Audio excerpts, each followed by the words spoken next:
I arrived at the Coastal Archive facility in late autumn, during a period when access is usually restricted due to weather. My assignment was administrative, not investigative. I was contracted as an external archival auditor, tasked with verifying the condition and catalog status of a collection of Soviet-era scientific records that had never been fully processed. The scope of my work was limited to environmental stability, inventory accuracy, and an assessment of suitability for long-term storage. Interpretation of the materials themselves was not part of my mandate. The facility was operational when I arrived. Exterior lighting was active, and the access gate responded immediately to my credentials. According to the staffing log, the site relied almost entirely on automated systems, with only periodic remote oversight. I did not encounter any personnel during entry. The building was positioned close to the shoreline, close enough that movement from the water translated into a constant structural vibration. It was not a sound in the usual sense. There were no waves or impact noise. Instead, it registered as a low, continuous pressure through the concrete, noticeable once attention was drawn to it. Inside, environmental conditions varied by section. Some corridors were maintained within standard archival preservation ranges. Others were several degrees warmer or cooler without clear zoning logic. In one wing, the air was dry and stable. In another, condensation briefly formed on exposed metal before dissipating. My handheld monitor showed readings within acceptable tolerances, though the transitions between zones were abrupt. According to intake documentation, the facility had been inactive for years, operating exclusively on automated controls. Despite this, the building responded to my presence. Lights activated as I moved through corridors. Access panels registered entry without delay. Climate controls adjusted incrementally between sections, as though compensating for occupancy rather than maintaining fixed settings. These behaviors were irregular, but not uncommon in facilities that rely heavily on automation. At that stage, nothing suggested deviation from routine archival work. There were no alarms, no fault indicators, and no signs of intrusion or neglect. Still, the facility did not feel abandoned. Systems were active, conditions were maintained. The absence of personnel did not correspond with disuse. It felt as though occupancy had been paused rather than ended, and that expectation, however undocumented, remained embedded in the structure itself. The Volna experiment appeared in the archive index as a discontinued Soviet research initiative, formally terminated during a period of institutional restructuring in the early 1990s. The entry was brief and standardized, consistent with other programs closed during that era. What stood out was the absence of supplemental documentation. There were no incident summaries, no internal reviews, and no correspondence explaining the decision to terminate. The closure record consisted of a single authorization code and a date stamp. The materials associated with Volna had been transferred repeatedly between departments over several years. Each transfer was documented, but none included commentary. Eventually, the collection was sealed under restricted classification and moved into long-term storage. My mandate did not extend to content review. I was instructed to verify physical integrity, confirm catalog completeness, and determine whether the materials met criteria for permanent archival retention. Interpretation of the research was explicitly outside my scope. Access conditions were tightly controlled. Duplication was prohibited without written authorization. External communication was discouraged unless a procedural issue affected preservation or security. All interactions with the archive systems were logged automatically. Every access panel, terminal login, and environmental adjustment generated a time-stamped entry tied to my credentials. I was informed of this during onboarding and acknowledged it in writing. The stated justification for review was consolidation. According to the briefing materials, Volna was considered a legacy program with no remaining strategic value. Storage capacity was limited, and older collections were being evaluated for declassification or disposal. On paper, the process was routine. In practice, oversight was disproportionate. Permissions were revoked and reissued on a daily cycle. Each access request required multiple confirmations, even for areas designated as non-sensitive. System prompts frequently reminded me of compliance obligations that exceeded standard archival protocol. The monitoring suggested an active interest in how the materials were handled, despite their designation as non-essential. The discrepancy was noted in my log. There was no procedural basis to challenge it. I proceeded according to protocol and continued the assessment as instructed. Initial catalog work progressed according to expectation. The Volna collection was extensive, but internally consistent. Files were grouped by function rather than chronology. Procedural logs, equipment inventories, internal correspondence, and periodic summaries intended for oversight committees. The language throughout was technical and restrained, focused on process rather than outcomes. Early documents suggested a long-term research program with rotating administrative control and no single permanent authority. Irregularities became apparent during cross-referencing. Several file groups existed in physical form but had no corresponding digital records. Others were listed in the database with assigned identifiers, but were missing from storage entirely. The discrepancies were not random. They appeared at regular intervals, often aligned with quarterly reporting periods. In some cases, sequential documents jumped forward without explanation, as if intermediate material had been removed without annotation. I verified my methodology and repeated the checks. The results were consistent. There was no indication of data corruption or clerical error. According to the system, all materials were present and accounted for. According to the shelves, they were not. Environmental systems began to exhibit similar inconsistencies. Temperature controls adjusted with noticeable delay, sometimes overshooting their target settings before correcting. Corridor lighting dimmed briefly when I entered certain sections, then stabilized. Access panels that had accepted my credentials earlier required repeated authentication later in the same session. Each interaction was logged, but maintenance records showed no faults. Automated diagnostics continued to report nominal status across all subsystems. These behaviors were subtle and did not interfere with work. I attributed them to legacy infrastructure and documented them as minor operational deviations. Facilities of this age often exhibit asynchronous responses, especially when operating on automated schedules without active supervision. Still, the pattern persisted. The discrepancies in the records mirrored the behavior of the systems. Elements were present, then absent, then present again, without acknowledgement of change. The archive was not failing in a general sense. It was functioning within parameters, but not uniformly. I noted the observations and continued cataloging. There was no procedural basis to escalate the issue. At that stage, the work remained routine.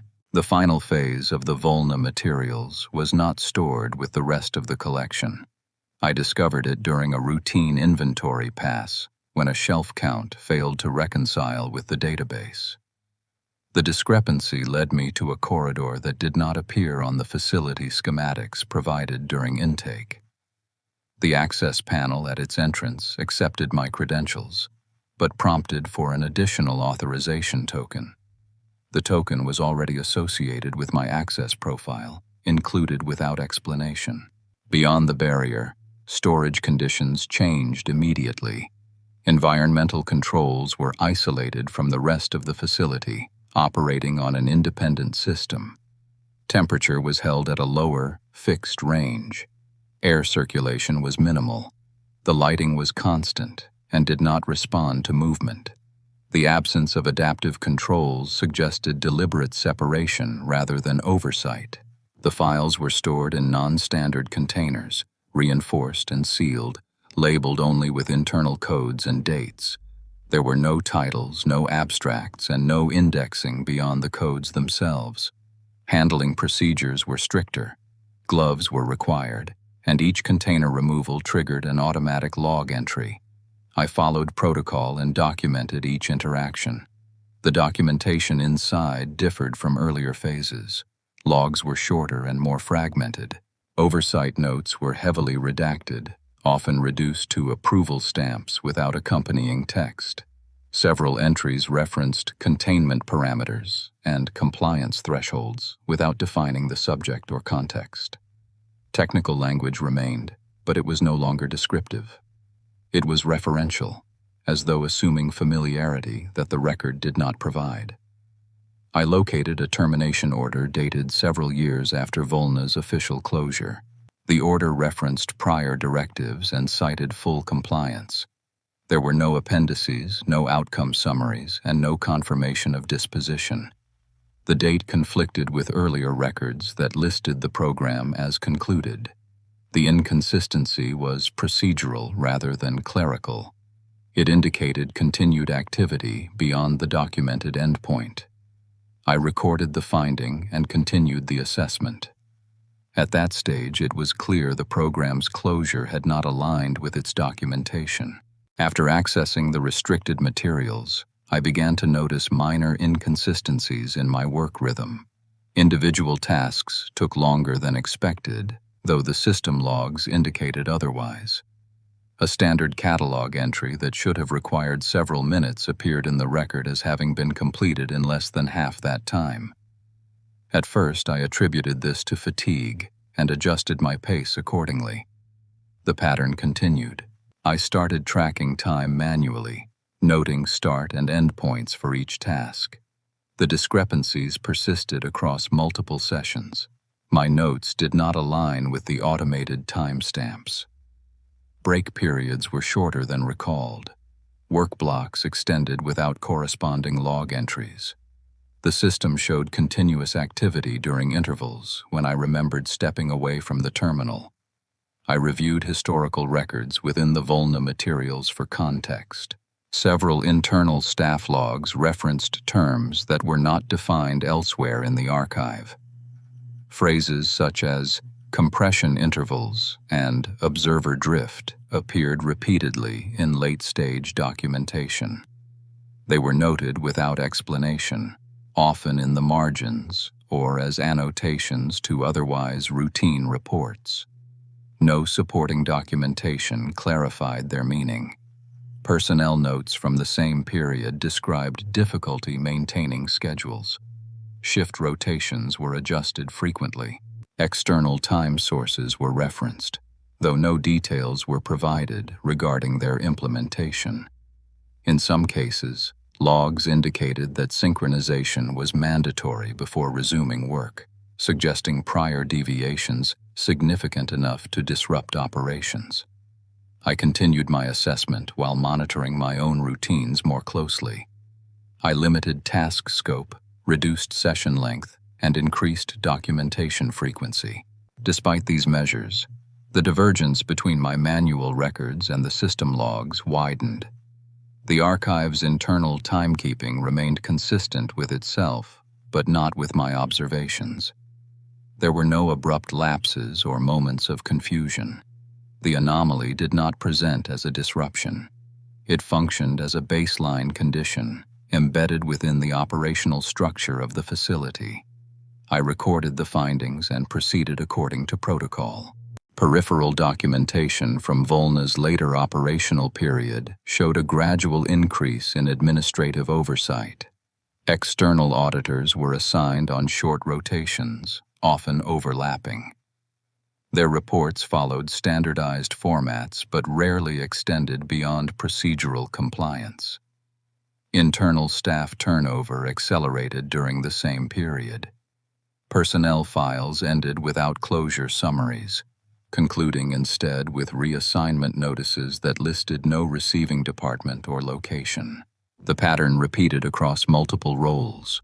Engineers, technicians, and supervisory staff were reassigned abruptly. In several cases, the effective dates overlapped, creating gaps in staffing coverage that were not addressed elsewhere in the records. Despite this, operational logs indicated uninterrupted activity. Audio materials from the same period were incomplete.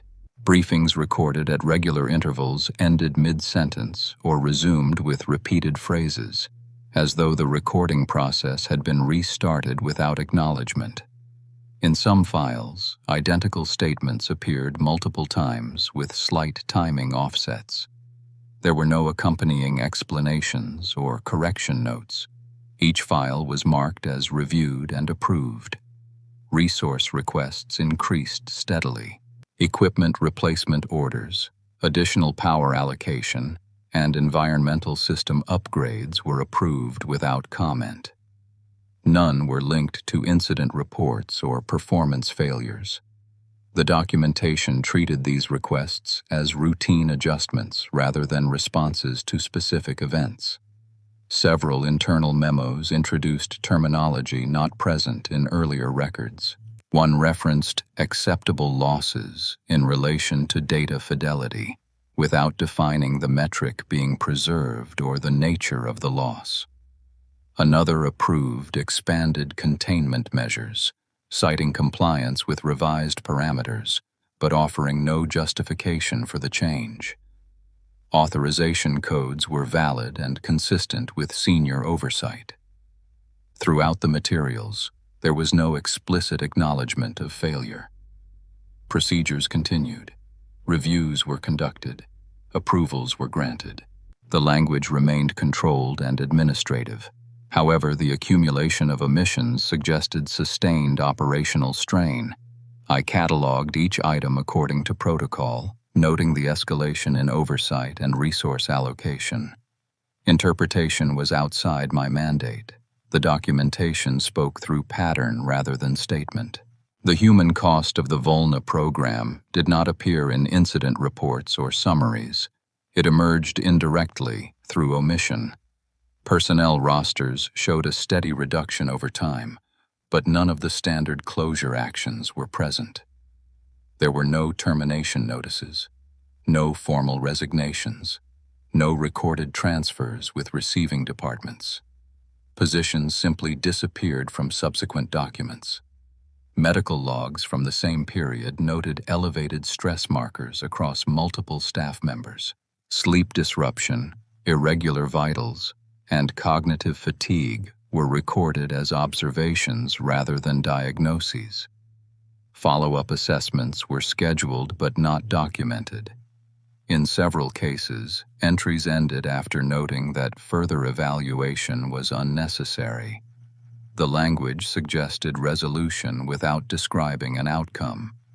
Exit interviews were absent entirely. The index listed them as completed, but the files themselves were missing. Cross-referencing produced no results. According to the system, the documentation existed. According to the archive, it did not. One record stood out. A senior researcher's final entry consisted of a single timestamp followed by the phrase, "No further observation required." There was no context and no signature. The next document treated the position as administratively closed.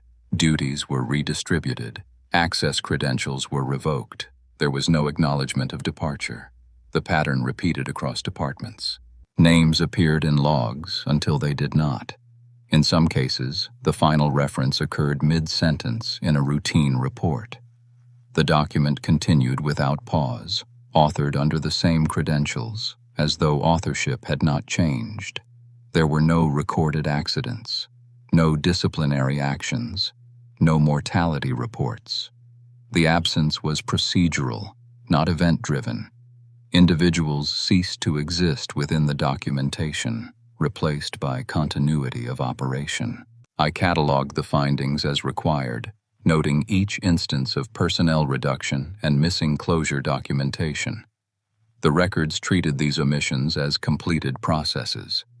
Within the structure of the archive, absence functioned as confirmation. By the end of the review, it was clear that the human element of Volna had not been resolved. It had been accounted for. Final documentation reframed Volna as a completed program rather than a terminated one. Objectives were marked as achieved. The language emphasized successful isolation of variables and observer resolution, terms that appeared without accompanying definitions. Ethical review references were present but minimal, limited to approval codes and dates. There were no deliberations, dissenting opinions, or follow-up requirements attached. Responsibility for the program's duration was distributed across multiple departments. Oversight authority rotated frequently in the later years, ensuring that no single office retained continuous control. Each section of the record referenced compliance with an adjacent body, creating a closed chain of authorization. Within that structure, accountability was diffused by design. The final directive ordered Volna sealed under permanent restriction.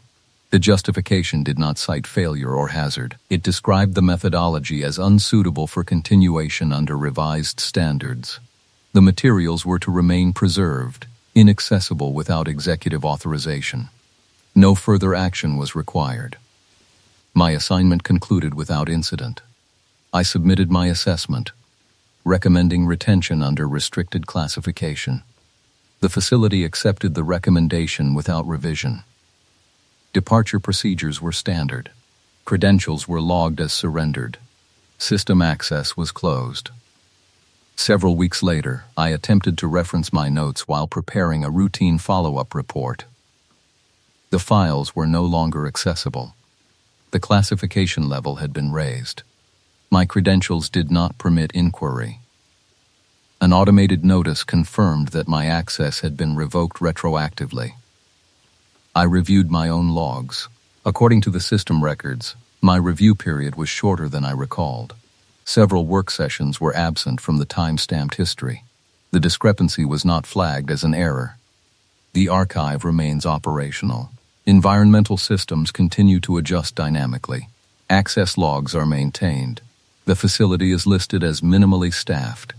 In the personnel index, my name does not appear as having been assigned to the site.